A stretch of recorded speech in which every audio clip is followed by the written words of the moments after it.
America's bilateral relations with Israel continues to go down the drain, with former Israeli Prime Minister Yair Lapid warning that his country's relations with the U.S. have deteriorated so much under the leadership of Prime Minister Benjamin Netanyahu. Jean Domingo reports.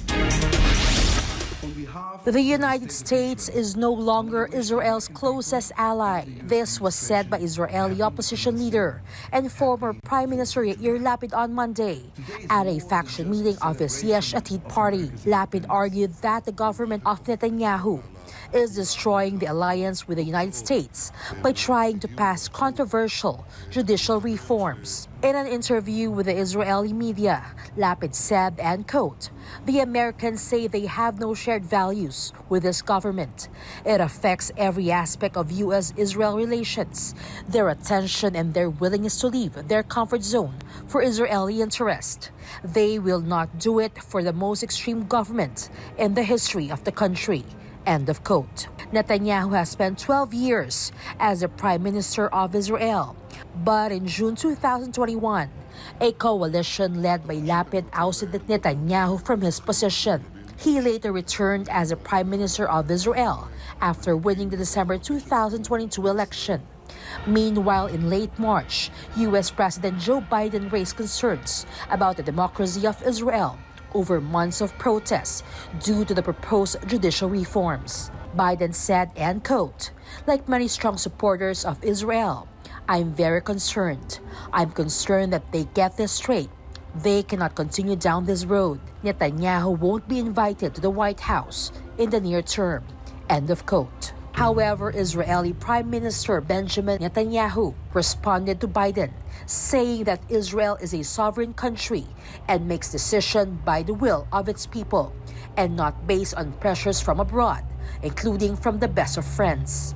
Israeli National Security Minister Itamar Ben-Gvir also blasted Biden, saying that the U.S. president needs to understand and that he expects Biden to understand that Israel is no longer a star on the American flag and that Israel is a democratic country.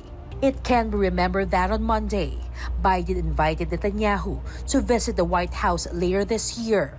This comes after the American government criticized West Jerusalem's approval for a Jewish-only settlement in the West Bank. Biden's recent invitation also comes after he criticized the Israeli government's cabinet by calling them a part of the problem in the Palestinian conflict. Reporting for Newsline World, this has been Jean Domingo, SMNI News. Russian President Vladimir Putin made a chilling warning following the arrival of cluster munitions sent by the United States to Ukraine. Carlo de la Peña for the details. American officials recently confirmed that cluster munitions provided by their country have already arrived in Ukraine, amid opposition from international organizations, allies, and NATO member states. To this, Russian President Vladimir Putin warned that if Ukraine uses such weapons on the battlefield, then his country reserves the right to retaliate in kind. Putin said the U.S. administration itself gave an assessment of these munitions through the mouths of its employees some time ago, calling the use of these munitions a crime. The Russian president believes cluster munitions should be regarded. Putin is likely referring to a statement made by ex-White House Press Secretary Jen Psaki in February 2022. There are reports of illegal cluster bombs and vacuum bombs being used by the Russians. If that's true, what is the next step of this administration, and is there a red line for how much violence will be tolerated against civilians in this manner that's illegal and potentially a war crime? It would be. I don't have any confirmation of that. We have seen the reports. If that were true, it would potentially be a war crime. Meanwhile, Putin said his country has huge stockpiles of various types of such weapons, and so far he has not used them despite the shortage of ammunition at certain points. Putin's claim of not yet using cluster munitions is in contrast to some international organizations claiming that both Russia and Ukraine are using the controversial weapons since the conflict broke out in February 2022.